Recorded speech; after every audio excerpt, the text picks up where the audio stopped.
Hey, Scott Jordan here and Mark Warner for Jancast number 97 for Thursday, May 6th, 2021. Back at it. And what a amazing week it is. Oh boy, who would have thought that all this stuff's going on in the next already happened or in the next day or so, right? Oh, absolutely. I mean, we were researching all the things that happened the first week of May, from the Spanish setting sail to the Panama with the silver bullion, but nobody really cared about The that what? one. I don't remember seeing that one, but Yeah, yep, that's May 3rd. That's what everybody wants to celebrate. Of course, yeah. there is the Well, one that nobody's ever heard of called Cinco de Mayo. yes, and that was yesterday, Yeah, since this is yeah, being broadcast on Thursday. And yeah. Cinco de Mayo was first formed in 1862 to um, celebrate the first tapping of a Corona keg, right? Yeah, I think you're absolutely Speaking right. of Corona, There you go. there you go. But no, I stand corrected. It was actually just to celebrate the Mexican army's victory over the French in the Battle of Puebla on May 5th, 1862. And Now, the thing that they don't point out is I think about 3 weeks later, the French beat the Mexicans, but they don't celebrate, they don't have a holiday for that. I know that makes sense that they don't. But the amazing thing is that's May 5th, Cinco de Mayo. And Yeah. I think, the interesting thing about that is that Cinco de Mayo, you told me, generates beer sales almost equal to the Super Bowl. Yeah. Who would And have thought, huh? I'm guessing that this year the number one beer was Corona. Well, back when I started doing the COVID update, to one of our top shows, 30,000 views. We attribute that because I featured Corona beer. Because if you remember back then, people were trying to attribute something about COVID to the consumption of Corona beer, and then Yes. the Corona beer people were all worried that they're going to lose a whole bunch of business. Ended up like tripling their business. Yeah, Go figure, huh? yeah, who'd have thought that a name could carry that much impact? Yeah, Hello. yeah.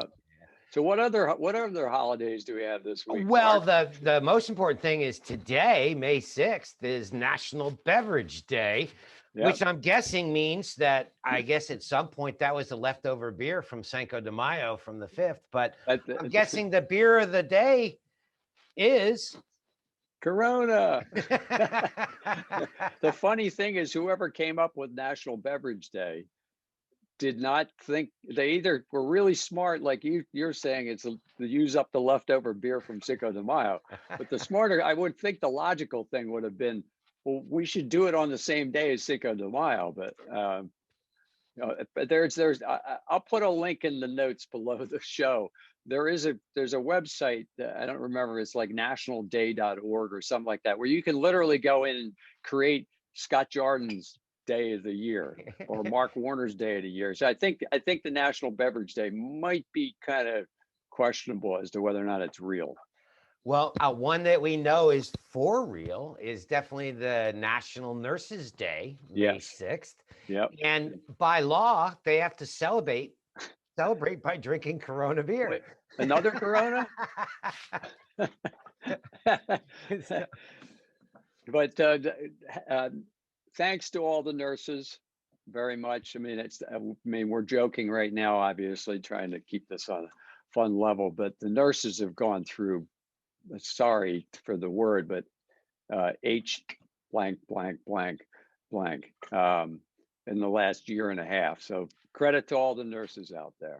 The nurses deserve to have a day where they can have a Corona beer. A Corona? Wait, did you say Corona? There you go. Okay. And, the other thing that happened this week, and it's so important to the cleaning Yes. industry, our whole world revolves around the other thing that happened on May 5th. Yep. World Hand Hygiene Day. Hygiene Day. Yeah. I didn't look. It started that was Clean Your Hands global campaign launched in 2009. So that's a while ago. That's pretty good. And I guess other than the fact that it was started in 2009, even back then, people didn't know how to wash their hands. And the only good thing, well, not the only, one of the good things about the COVID thing is people now realize that, washing your, well, first off, you should wash your hands. People still don't wash their hands, but if they are going to wash them, what are you supposed to sing? Well, the interesting thing is that most people don't wash their hands adequately enough. Yeah. And it takes about 20 seconds to properly wash your hands if you go through all formal 7 steps.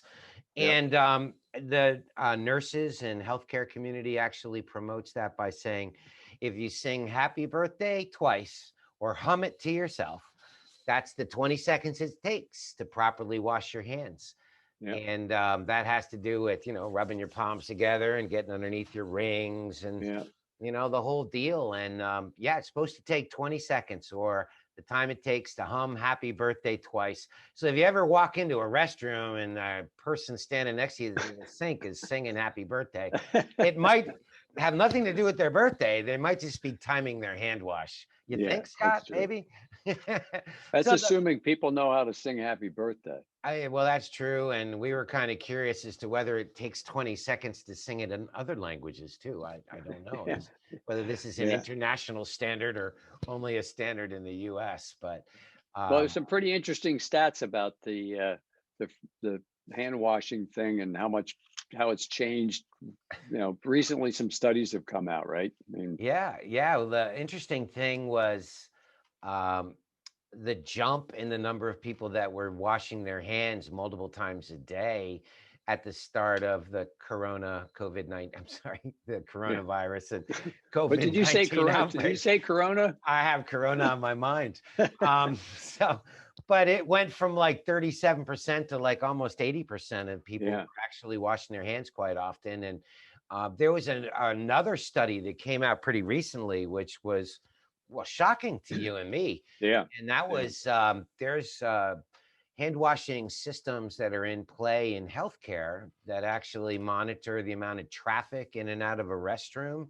And Hmm. they tie it into the traffic of how many people are actually using the hand soap and the sink.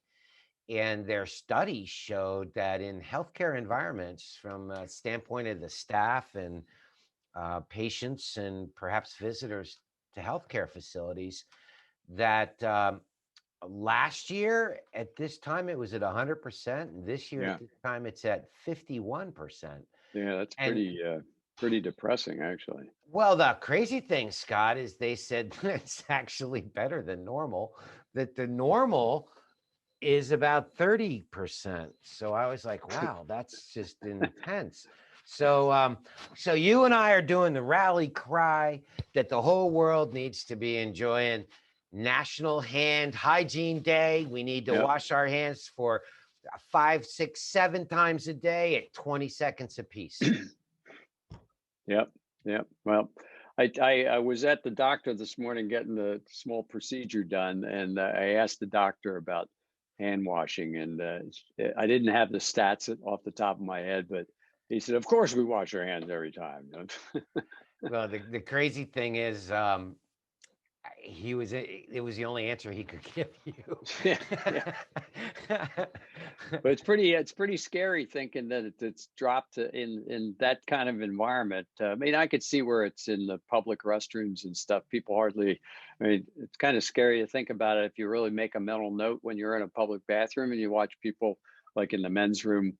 They just turn around and walk out. They don't even attempt to wash their hands. And now in a hospital setting, it's dropped like that. I mean, it's pretty Well, bad news. well, there is a silver lining in this cloud, Hmm. and the silver lining is that with the COVID-19 outbreak, we've got zillions. That's zillions with a Z of hand sanitizer outpost stations everywhere. Yeah, And the reality of it is, since people don't wash their hands properly anyway, it's kind of a nice insurance policy knowing that these hand sanitizer stations are so readily available now, when a year or two ago, they may not have been readily available. And that yeah, kind of leads us into the question about at what point are the non-alcohol hand sanitizer is going to be re-embraced by the public because they're far less harsh on the skin. Yeah. Yep. So, some of the studies that we've seen talk about the efficaciousness of the non-alcohol being having plenty of efficacy for Yes. Yeah. SARS-CoV-2. But we really have to wait until the CDC, I guess, fully embraces it. But Yeah, on a connected note, I saw a thing this morning that some of our association friends are lobbying the FDA to pull back the change in the regulations they put in place for the alcohol-based hand sanitizers, because you probably have heard recently, in the last couple of months, of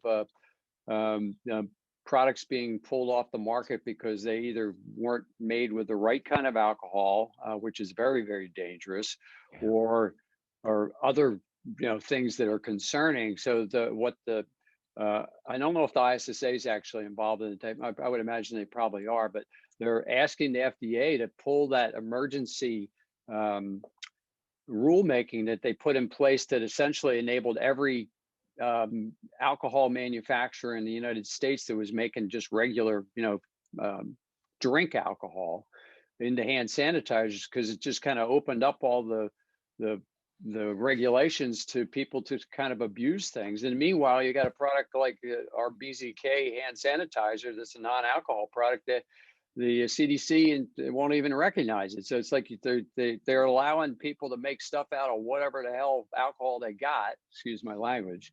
But they're not allowing something as simple as a product that has a proven track record of being safe and effective for use all the time.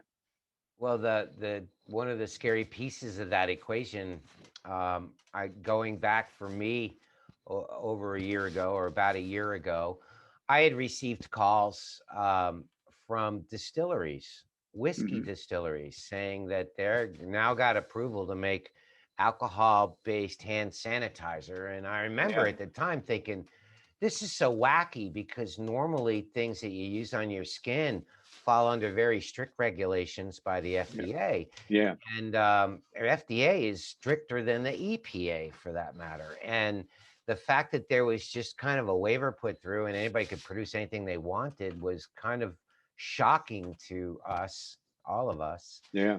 And then to your point, where there are proven things that have the right types of approvals, they seem to be a little slow on embracing it. Yeah. Yeah. Would only help the world.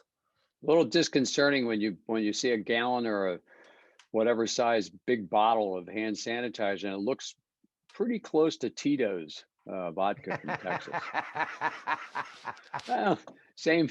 They didn't even decide to use a different bottle. It's like they got the handle, the handle of hand sanitizer. I got to tell you, Scott, I have never, ever seen hand sanitizer in a Corona bottle.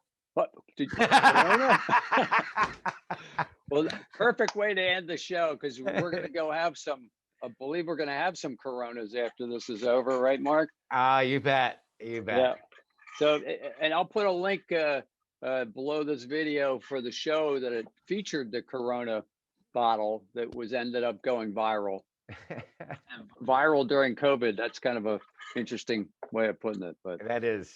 Yeah. Well, thanks for tuning in, folks. Hope you enjoyed what we say was the week of days, right? The week of days. And thank you, Corona, one more time. Thank you, everybody. Thank you.